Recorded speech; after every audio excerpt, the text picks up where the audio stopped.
సమగ్రతని కాపాడుతానని ఆంధ్రప్రదేశ్ రాష్ట్ర మంత్రిగా నా కర్తవ్యాలను శ్రద్ధతో అంతఃకరణ శుద్ధితో నిర్వహిస్తానని భయం గాని పక్షపాతం గాని రాగద్వేషాలు గాని లేకుండా రాజ్యాంగాన్ని శాసనాలని అనుసరించి ప్రజలందరికీ న్యాయం చేకూరుస్తానని దైవ సాక్షిగా ప్రమాణం చేస్తున్నాను.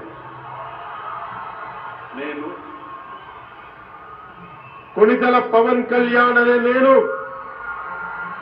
ఆంధ్రప్రదేశ్ రాష్ట్ర మంత్రిగా నా పరిశీలనకు వచ్చిన లేదా నాకు తెలియవచ్చిన ఏ విషయాన్ని నా కర్తవ్యాలను సక్రమంగా నిర్వహించేందుకు అవసరమైన మేరకు తప్ప